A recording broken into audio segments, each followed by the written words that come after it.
महिलाएं मानवता की प्रेरणा स्रोत रही हैं। झांसी की रानी लक्ष्मीबाई से लेकर भारत की पहली शिक्षिका सावित्रीबाई फुले तक महिलाओं ने बड़े पैमाने पर समाज में बदलाव किए हैं। 2030 तक पृथ्वी की मानवता के लिए स्वर्ग समान जगत बनाने के लिए भारत सतत विकास लक्ष्यों की ओर तेजी से बढ़ रहा है। लैंगिक समानता और महिला सशक्तिकरण करना सतत विकास लक्ष्यों में एक प्रमुखता है। वर्तमान में प्रबंधन, पर्यावरण या फिर समावेशी आर्थिक सामाजिक विकास जैसे महत्वपूर्ण क्षेत्रों में भी महिलाओं की भागीदारी की सुनिश्चितता पर विशेष ध्यान दिया जा रहा है। महिलाएं हर क्षेत्र में बढ़ चढ़कर भाग ले रही हैं और सामाजिक समरसता केवल महिला शिक्षा के द्वारा ही संभव हो सकती है। सामाजिक परिवर्तन की बात करें या सामाजिक समरसता में नारियों का महत्वपूर्ण योगदान है। हमारे प्राचीन ग्रंथों में भी उल्लिखित है, नास्ति विद्या समे चक्षु नास्ति मात्र समो गुरु, अर्थात इस दुनिया में विद्या के समान क्षेत्र नहीं है और माता के समान गुरु नहीं है और माता एक नारी है। ये बात पूरी तरह सच है कि बालक के विकास पर प्रथम और सबसे अधिक प्रभाव उसकी माता का ही पड़ता है। बच्चा एक मिट्टी के घड़े की तरह होता है, उसे जो आकार माता देना चाहे वो दे सकती है। अगर एक नारी शिक्षित होगी तो वो अपने बच्चे को वही पाठ पढ़ाएगी। एक सच्चे बच्चे की तरह एक आदर्श नागरिक बनने में बालक का यह प्रारंभिक ज्ञान पत्थर पर बनी लकीर के समान जीवन का स्थायी आधार बन जाता है। लेकिन आज पूरे भारतवर्ष में इतने असामाजिक तत्व उभर आए हैं जिन्होंने माँ बहनों का रिश्ता खत्म कर दिया है और जो भोग विलास की जिंदगी जीना अधिक उपयोगी समझते हैं। और यही कारण है कि समाज आज संक्रमण के दौर से गुजर रहा है। नारी शिक्षा समाज को नई दिशा प्रदान कर सकती है। जिस प्रकार शरीर को भोजन की आवश्यकता होती है, ठीक उसी प्रकार मानसिक विकास और सामाजिक विकास के लिए शिक्षा की आवश्यकता होती है। एक स्त्री यदि शिक्षित नहीं होगी तो वह न केवल एक सफल गृहिणी बन सकेगी और न एक कुशल माता बन सकेगी। एक माँ अगर अशिक्षित होगी तो वह अपने बच्चे का सही मार्गदर्शन करके उसका मानसिक विकास कैसे कर पाएगी। एक स्वस्थ समाज का निर्माण एवं विकास संभव नहीं हो सकता है। शिक्षित स्त्री ही भविष्य में निराशा एवं शोषण के अंधकार से निकालकर परिवार को सही दिशा दिखा सकती है। समाज में सभी को समान रूप से व्यवहार करने के लिए सामाजिक समरसता का संदेश दे सकती है। अगर हम महिलाओं की आज की अवस्था को पौराणिक समाज की स्थिति से तुलना करें तो यह साफ दिखाई देता है कि हालात में बहुत कुछ सुधार हुआ है। आज महिलाएं नौकरी कर रही हैं, घर के खर्चों में योगदान दे रही हैं, यहाँ तक कि कई क्षेत्रों में पुरुषों से आगे निकल गई हैं और प्रतिदिन लड़कियां ऐसे कीर्तिमान बना रही हैं जिस पर सिर्फ परिवार एवं समाज को नहीं पूरे राष्ट्र को गर्व महसूस हो रहा है। ये स्त्री शिक्षा का ही प्रतिफल है कि समाज व सरकार की सोच बदली है। स्त्री अपनी पूरी जिंदगी अलग अलग रिश्तों में खुद को बांधकर और दूसरों की भलाई व सामाजिक बुराई को दूर करने में लगा देती है। स्त्री शक्ति धन व ज्ञान का प्रतीक मानी जाती है। स्त्री जीवन का स्रोत है। स्त्री मानव की जननी और दो पीढ़ियों को जोड़ने वाली एक कड़ी है। स्त्री को प्रत्येक सामाजिक संगठन का आधार और स्रोत माना जाता है। इनकी स्थिति का ही सामाजिक संगठन और विघटन दोनों निर्भर करते हैं। जिस समाज में स्त्रियों की स्थिति अच्छी, उच्च और सम्मान्य होती है वो समाज प्रगतिशील माना जाता है। इसी पर संघ चालक डॉक्टर मोहन भागवत जी ने भी कहा है कि महिलाओं के सहयोग के बिना पुरुषों के लिए समाज कार्य को पर्याप्त समय देना संभव नहीं है। समाज के व्यापक तौर में सीधे रूप से सेवा, संपर्क, प्रचार और कुटुंब प्रबोधन या फिर सामाजिक समरसता आदि में भी मातृशक्ति सहयोग कर रही है। उन्होंने समरसता को परिभाषित करते हुए कहा है कि समाज रूपी पक्षी के दो पंखों के रूप में स्त्री तथा पुरुष हैं। इन दोनों के सहयोग से ही समरसता को प्राप्त किया जा सकता है। जिस प्रकार महिलाएं परिवार का कुशल नेतृत्व करती हैं, उसी प्रकार आज के समय में समाज के प्रमुख कार्यों का भी नेतृत्व कर रही हैं। यह हमारे लिए अच्छे संकेत हैं। मातृशक्ति का उत्थान इस राष्ट्र की उन्नति के लिए अनिवार्य शर्त है। जब रीति रिवाज हो या परिवेश हो या परिस्थिति के अनुसार भारत में अलग अलग स्थानों पर महिलाओं की स्थिति में बहुत बड़ा अंतर है, तो इसी के लिए उन्होंने भी आह्वान किया था कि जो प्रमुख सामाजिक जीवन के क्षेत्रों में महिलाएं प्रमुख भूमिका निभा रही हैं, वे मातृशक्ति के उत्थान के लिए आगे आए। समरसता किसी भी समाज की प्राण शक्ति है। विषमता से ग्रस्त समाज धीरे धीरे कमजोर होता चला जाता है। मातृशक्ति के सहयोग के बिना सामाजिक समरसता संभव नहीं है।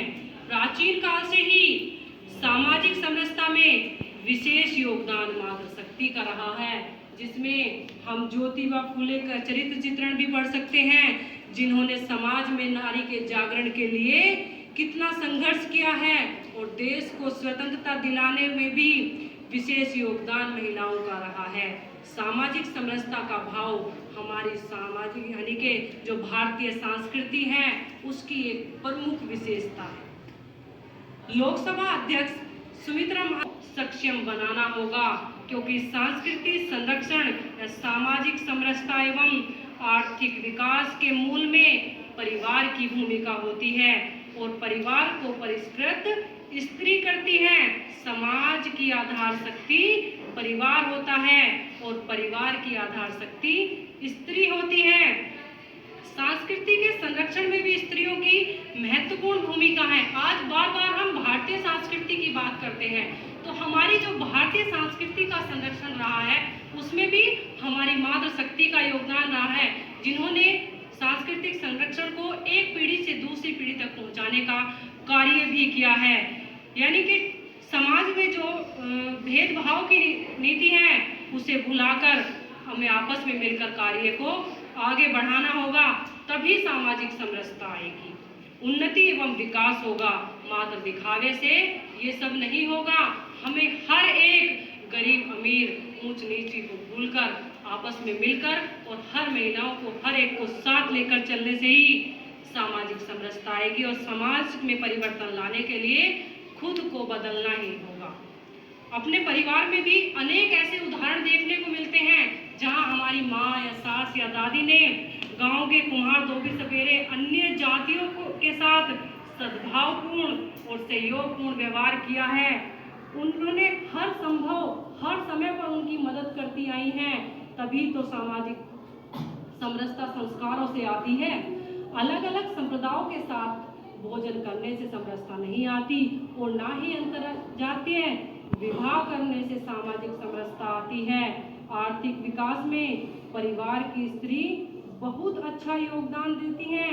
यदि वो दृढ़ता के साथ अपने पति और पुत्र को कहें कि किसी कीमत पर भी काला धन मेरे घर में नहीं आना चाहिए, जिससे समाज भ्रष्टाचार रहित रहेगा। ये एक माँ ही अपने बच्चों को सिखाती है। एक पत्नी सिखा सकती है पति को कि कोई भी रिश्वत का पैसा या भ्रष्टाचार से जुड़ा हुआ पैसा मेरे घर में नहीं आना चाहिए। तो समाज को सुधारने में महिलाओं का ही अहम रोल है और महत्वपूर्ण भूमिका वो निभा भी रही हैं। जब 1000 और 500 के नोट बंद होने पर देश में अफरा तफरी मची थी, उसे घर की स्त्रियां कंट्रोल करने में सक्षम हुई थी, क्योंकि वो ये अच्छे से जानती थी कि सरकार ने ये कदम आतंकवाद और नशे के व्यापार को रोकने के लिए उठाया है, तो तब भी महिलाओं ने उसमें बहुत अधिक सहयोग किया था। जिस समाज की नारियां और बेटियां शिक्षित होती हैं, वह समाज न केवल विकसित होता है बल्कि स्वयं की रक्षा करने में भी ज़्यादा समर्थ होता है। शिक्षित महिलाओं से सशक्त राष्ट्र का निर्माण होता है। स्वामी विवेकानंद जी ने भी कहा था कि अगर आप अपने बेटे को महान बनाना चाहते हैं या तो आपके घर की महिलाओं को शिक्षित होना होगा। परिवार से लेकर राष्ट्र के निर्माण में नारी की सबसे अधिक महत्वपूर्ण भूमिका है। राष्ट्र के निर्माण में भी महिलाओं की भूमिका को कभी अनदेखा नहीं किया जा सकता। आज़ादी से लेकर आज तक राष्ट्र व समाज के निर्माण में महिलाओं ने पुरुषों के साथ कंधे से कंधा मिलाकर अपनी सहभागिता को दर्शाया है। अगर महिलाएं शिक्षित हैं तो वे घर की हर समस्या का समाधान कर सकती हैं। नारी शिक्षा परिवार में विनम्रता और सहनशीलता प्रदान करती है, बल्कि समाज और देश में सामाजिक और आर्थिक मजबूती को सही दिशा देती हैं। राष्ट्र के निर्माण नहीं होता, वह देश कभी भी उन्नति नहीं करता। हमारे देश के वेदांत ने भी स्पष्ट ये घोषणा की थी कि सभी प्राणियों में एक समान आत्मा विराजमान है। इस नाते स्त्रियां और पुरुषों में कोई भेदभाव नहीं है। पुरुष का संपूर्ण जीवन नारी पर आधारित है। कोई भी पुरुष अगर सफल होता है तो उसकी सफलता का आधार भी नारी ही है। एक नारी शिक्षित है तो वह पूरे परिवार को शिक्षित करती है। राष्ट्र के निर्माण में जब हम बात करते हैं एक शिशु की, एक छोटा सा बच्चा इस संसार में आता है तो किशोर अवस्था तक वो प्रथम गुरु के रूप में माँ उससे सबसे अधिक संपर्क में होती है। और यही कारण है कि स्त्री शिक्षा अत्यंत महत्वपूर्ण है। समाज को संस्कारवान बनाने के लिए महिला शिक्षा उपयोगी ही नहीं बल्कि अनिवार्य है। किसी भी सभ्य और विकसित क्षेत्र या राष्ट्र के निर्माण में उस देश के शिक्षित नागरिकों के द्वारा ही किया जाता है। और नारी इस कड़ी का केवल महत्वपूर्ण आधार ही नहीं बल्कि एक अनिवार्य शर्त है। इस पर मुझे जब ये राम मंदिर का निर्माण हुआ तो एक टॉपिक मिला था कि राम मंदिर निर्माण में महिलाओं का योगदान। तो तब मैंने वो ढूंढा, सर्च किया, तो तब आशा कंवर सामने आई जो कोरोना काल में उनकी मृत्यु हो गई थी।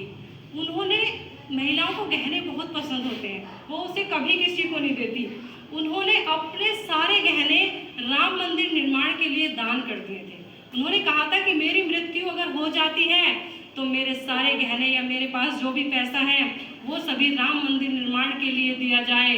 तो सुनकर बड़ा हर्ष हुआ कि उसके बाद उसके परिवार और बच्चों ने वो सारे गहने, उसके पैसे राम मंदिर निर्माण में दिया था। तो ऐसी ऐसी महिलाएं भारत में हैं तो राष्ट्र का निर्माण कैसे नहीं होगा जब महिलाएं बढ़कर आगे आएंगी। तो महिला शिक्षा बहुत जरूरी है।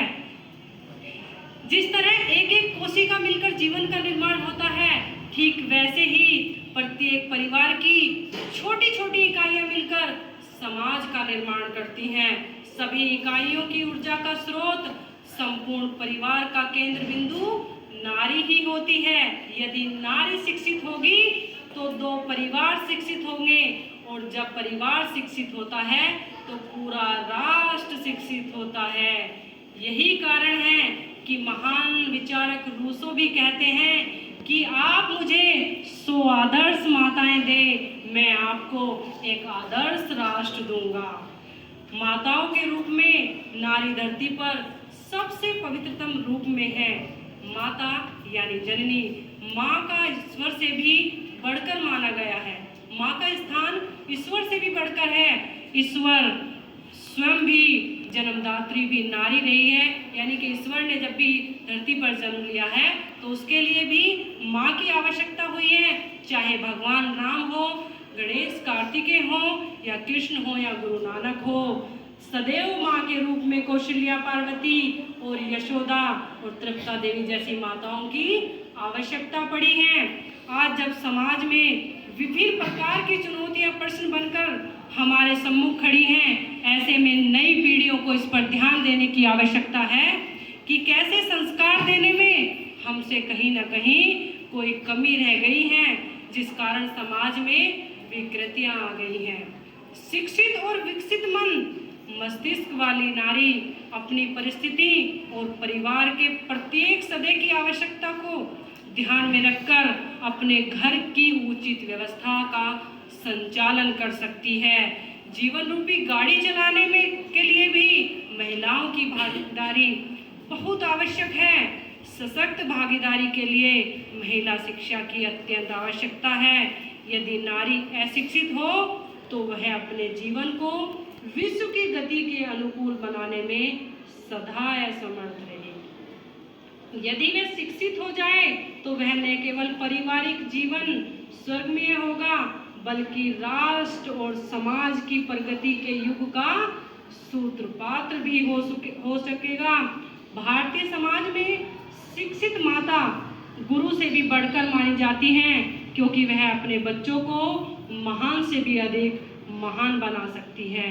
गुरु व माँ का दर्जा एक जैसा भी होता है। वे दोनों ही एक बेहतर और सभ्य संस्कारित समाज के लिए संस्कारवान पीढ़ी तैयार करते हैं। महिलाओं की शक्ति को कभी कम नहीं आंका जा सकता। एवरेस्ट फतेह से लेकर अंतरिक्ष में उड़ान भरने वाली व देश की सत्ता में सरकारी ओहदों पर काबिज महिलाओं ने नारी शक्ति का गौरव बढ़ाया है। और इतिहास में भी इस बात के बहुत प्रमाण हैं कि राष्ट्र जागरण व इसके नव निर्माण में मातृ शक्ति ने त्याग, समर्पण व बलिदान देने में कोई कसर नहीं छोड़ी है। गुजरते समाज में या गुजरते हुए समय में के साथ महिलाओं के हर स्तर पर खुद को सबला के रूप में साबित किया है। समाज में सकारात्मक बदलाव और नई पीढ़ी को राष्ट्र एवं समाज सेवा के लिए संस्कारित करने में उसका सबसे ज्यादा योगदान रहा है। मानव कल्याण की भावना, कर्तव्य, सृजनशीलता एवं ममता से सर्वोपरि मानते हुए महिलाओं ने इस जगत में माँ के रूप में भी अपनी सर्वोपरि भूमिका निभाते हुए राष्ट्र निर्माण और सामाजिक समरसता और विकास में अपने विशेष दायित्वों का निर्वहन किया है। भारतीय समाज में महिलाएं परिवार की मुख्य धुरी होती हैं, जो एक गृहिणी के रूप में राष्ट्र निर्माण और विकास में अपनी उत्कृष्ट भूमिका निभाती हैं। महिलाएं ही सांस्कृतिक संस्कार और परंपराओं की वास्तविक संरक्षिका होती हैं, जो अपने बच्चों को संस्कार देकर एक स्पष्ट नागरिक यानी कि एक सफल नागरिकता देने में सफल होती हैं। कोविड-19 के दौरान भी कोरोना योद्धाओं के रूप में महिला डॉक्टरों, आशाओं, नर्सों और आंगनवाड़ी की कार्यकर्ताओं ने सामाजिक कार्यकर्ताओं के साथ मिलकर अपनी जान की परवाह न करते हुए मरीजों को सेवाएं दी थी। उन्होंने जाति पाति, अमीर गरीब व छोटे बड़े का भेद नहीं किया, जो सामाजिक समरसता का एक ज्वलंत उदाहरण है। भारतीय संस्कृति से हमें नारी को अत्यंत सम्मान देने की प्रेरणा मिलती है। हमारी संस्कृति हमें सिखाती है, या नारीस्तु पूज्यते रमन्ते तंत्र देवता, अर्थात जहाँ नारी की पूजा होती है वहाँ देवता निवास करते हैं। सामाजिक समरसता भाषण का विषय नहीं है, सामाजिक समरसता एक आचरण का विषय है। सामाजिक समरसता हमें अपने आचरण में लानी चाहिए, तभी एक अच्छे राष्ट्र का पुनर्निर्माण हो सकेगा और एक अच्छे इंसान का भी निर्माण हो सकेगा।